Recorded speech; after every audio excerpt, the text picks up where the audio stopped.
Hello बच्चों, welcome to chemistry के उस्ताद। कैसे हैं आप सब? उम्मीद करता हूं आपको पिछला वीडियो पसंद आया होगा। तो आज हम लोग इस वीडियो में physical properties of aldehydes, ketones and carboxylic acid start करने वाले हैं। पिछले वीडियो के बारे में और उससे पहले के वीडियो के बारे में ये रिव्यूज आए थे या लोगों ने मुझसे ये कहा था कि वीडियोस लंबे होते जा रहे हैं तो थोड़ा शॉर्ट वीडियोस बनाइए सर। और दूसरी बात ये है कि वीडियो काफ़ी स्लो है तो उस वजह से थोड़ा बोरियत होती है। तो इसलिए मैं आपसे ये कहूँगा कि बहुत सारे बच्चे जो होते हैं वो वीक होते हैं, तो उनके लिए एक स्लो एक्सप्लेनेशन काफ़ी असरदार होता है। तो मैं वीडियो को स्लो ही रखूँगा, लेकिन अगर आपको वीडियो थोड़ा बोरिंग लग रहा है स्लो स्पीड होने की वजह से, तो आप वीडियो को डबल स्पीड में देखिए या 1.5 की स्पीड में देखिए, तो आपको वीडियो बिल्कुल भी स्लो नहीं लगेगा और आपको हर चीज क्लियरली समझ में भी आएगी। तो अब चलते हैं, नए वीडियो की शुरुआत करते हैं। लेकिन इस टॉपिक को शुरू करने से पहले फटाफट आप लोग इस वीडियो को लाइक कीजिए, चैनल को सब्सक्राइब कीजिए और इस वीडियो को ज्यादा से ज्यादा लोगों में शेयर कीजिए ताकि इसका फायदा दूसरों को भी मिलता रहे। तो आज का टॉपिक हमारा जो है वो है physical properties of aldehydes, ketones and carboxylic acid. और इस टॉपिक में आज हम लोग डिस्कस करने वाले हैं nature of intermolecular forces between aldehydes, ketones and carboxylic acid. बच्चों, नेचर ऑफ इंटरमॉलिक्यूलर फोर्सेस किसके ऊपर डिपेंड करेंगे? इंटरमॉलिक्यूलर फोर्सेस हमेशा नेचर ऑफ बॉन्ड्स के ऊपर डिपेंड करते हैं। तो चलिए सबसे पहले देखते हैं कि नेचर ऑफ बॉन्ड क्या है अल्डिहाइड्स एंड कीटोन्स में और कार्बोक्सिलिक एसिड में। अल्डिहाइड्स एंड कीटोन्स की कैटेगरी में नेचर ऑफ बॉन्ड देखेंगे और कार्बोक्सिलिक एसिड में नेचर ऑफ बॉन्ड देखेंगे। दोनों को अलग अलग देखना पड़ेगा क्योंकि इनमें डिफरेंस इन बॉन्डिंग हमको नजर आएगा। तो चलिए स्टार्ट करते हैं। जैसे कि आपको पता है, आपने हमारा पुराना वीडियो देखा होगा, तो ये हमारा बबलू है जिसको हमने कहा था कार्बोनिल कार्बन। इस कार्बोनिल कार्बन में कीटोन्स में दोनों तरफ अल्काइल ग्रुप होगा, ऑलराइट। और उसी तरीके से अल्डिहाइड्स में भी कार्बोनिल कार्बन होगा, एक तरफ अल्काइल ग्रुप प्रेजेंट होगा, दूसरी तरफ हाइड्रोजन प्रेजेंट होगा।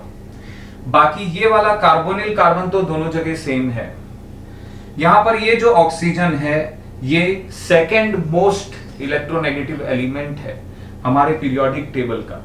सेकेंड मोस्ट इलेक्ट्रोनेगेटिव एलिमेंट होने की वजह से इसकी और इसके कार्बन के बीच में हाई इलेक्ट्रोनेगेटिविटी डिफरेंस है, जिस वजह से ये इलेक्ट्रोनेगेटिव एलिमेंट कार्बन के साथ के बॉन्ड को अपनी तरफ पुल करेगा और उसकी वजह से इस ऑक्सीजन पर डेल्टा माइनस चार्ज डेवलप हो जाएगा और यहां पर डेल्टा प्लस चार्ज डेवलप हो जाएगा। सिमिलर कंडीशन हमें अल्डिहाइड्स में भी देखने मिलेगी। यहां पर डेल्टा माइनस और कार्बन डेल्टा प्लस। यहां पर क्या हो रहा है? एक पोलार मॉलिक्यूल फॉर्म हो रहा है, किसमें? अल्डिहाइड्स एंड कीटोन्स में। तो ये मॉलिक्यूल्स पोलार हैं, ऑलराइट।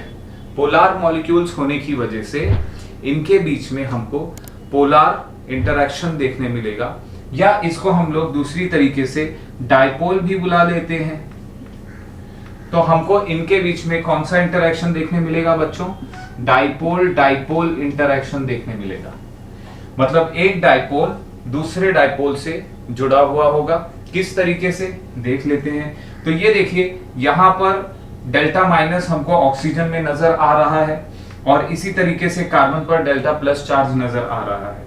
अगर यहां पर इसी मॉलिक्यूल से एक दूसरा कीटोन का मॉलिक्यूल इंटरैक्ट करेगा तो उस मॉलिक्यूल में हमको ये देखने मिलेगा कि कीटोन जो है उस कीटोन का दूसरे कीटोन मॉलिक्यूल का डेल्टा माइनस वाला ऑक्सीजन इस कार्बन से एक वीक डाइपोल इंटरेक्शन दिखाएगा हमको, और उसी तरीके से उसका कार्बन इसके साथ एक वीक डाइपोल इंटरेक्शन दिखाएगा।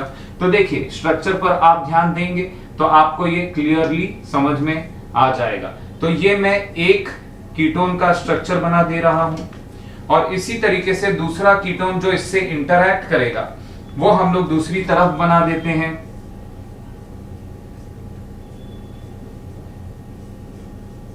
और इससे क्या हो रहा है कि ये एक डाइपोल इस डाइपोल के साथ इंटरैक्ट कर रहा है। यहां पर डेल्टा माइनस चार्ज है और यहां पर डेल्टा प्लस चार्ज है, तो एक वीक इंटरेक्शन होगा इनके बीच में, और इसी तरीके से यहाँ पर भी वीक इंटरेक्शन होगा क्योंकि ऑक्सीजन पर डेल्टा माइनस चार्ज है और कार्बन पर डेल्टा प्लस चार्ज है।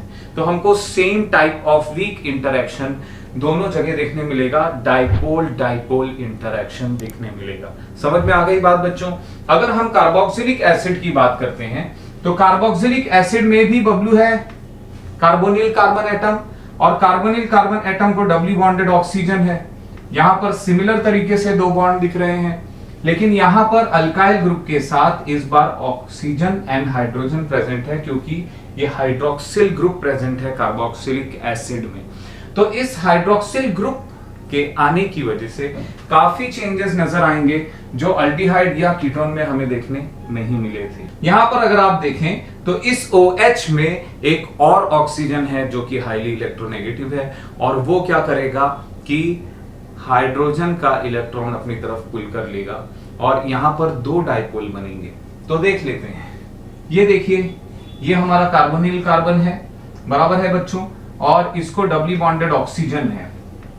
ये है अल्काइल ग्रुप, और यहां पर अगर आप देखें तो यहां पर एक ऑक्सीजन है और एक हाइड्रोजन है। ऑक्सीजन एंड हाइड्रोजन के बीच में एक डाइपोल बन रहा है और एक डाइपोल यहां बन रहा है, बराबर है बच्चों, दिखाई दे रहा है आपको? तो एक डाइपोल ये हो गया और दूसरा डाइपोल वो हो गया। इसको हम दूसरी तरीके से रिप्रेजेंट करें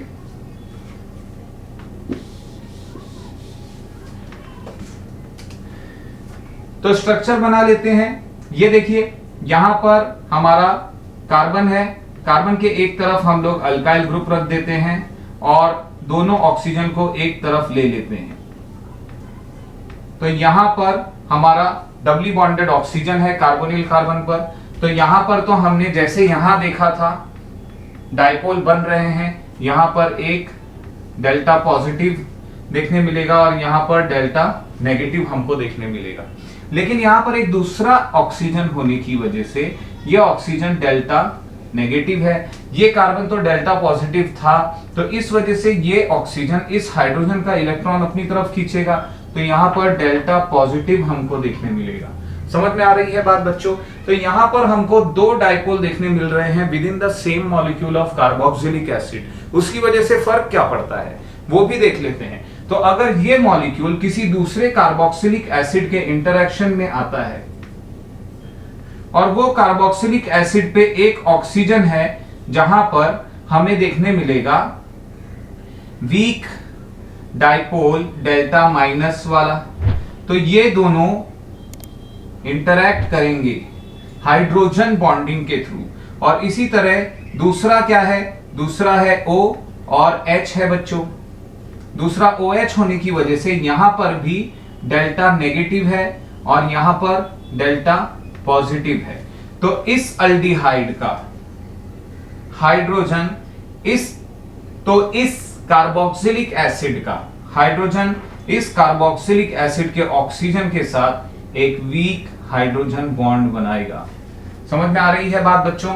तो यहां पर एक वीक हाइड्रोजन बॉन्ड यहां है और एक वीक हाइड्रोजन बॉन्ड यहां है। तो दोनों मॉलिक्यूल या डिफरेंट टाइप्स ऑफ या different molecules of carboxylic acid एक दूसरे से हाइड्रोजन बॉन्डिंग के थ्रू जुड़े होंगे। समझ में आ गई बात बच्चों? वंस अगेन यहां पर हमको डाइपोल डाइपोल इंटरेक्शन देखने मिल रहा है। यहां हाइड्रोजन अल्डिहाइड में प्रेजेंट तो है, लेकिन ये हाइड्रोजन किसी हाईली इलेक्ट्रोनेगेटिव एलिमेंट को डायरेक्टली बॉन्डेड नहीं है, इस वजह से यहां पर हमको हाइड्रोजन बॉन्डिंग देखने नहीं मिल रही है। तो डाइपोल डाइपोल इंटरेक्शन है। यहां पर डाइपोल होने के साथ साथ डाइपोल हाइड्रोजन और ऑक्सीजन के बीच में भी बन रहा है, उस वजह से यहां पर हाइड्रोजन बॉन्डिंग बन रही है। समझ में आ गई बात बच्चों? यहां पर एक और चीज मैं आपको बता देता हूं कि कार्बोक्सिलिक एसिड जो होते हैं वहां पर हाइड्रोजन बॉन्डिंग प्रेजेंट होने की वजह से हाईएस्ट और स्ट्रॉन्गेस्ट इंटरमॉलिक्यूलर फोर्सेस हमको देखने मिलेंगे, which is not found in any of the organic compounds. तो ऑर्गेनिक केमिस्ट्री में हाईएस्ट या स्ट्रॉन्गेस्ट इंटरमॉलिक्यूलर फोर्सेस हमको कार्बोक्सिलिक एसिड्स में देखने मिलेंगे।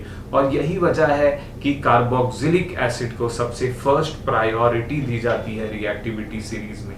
तो उम्मीद करता हूं बच्चों आपको समझ में आ गया होगा कि nature of intermolecular forces aldehydes ketones में कैसे हैं और कार्बोक्सिलिक एसिड में कैसे हैं। ऑलराइट, तो आप लोग इस वीडियो को फटाफट लाइक कीजिए और इस वीडियो को ज्यादा से ज्यादा लोगों में शेयर कीजिए। अगर आप चैनल पर नए हैं तो फटाफट सब्सक्राइब कीजिए और मिलते हैं अगले वीडियो में अगली फिजिकल प्रॉपर्टीज के साथ।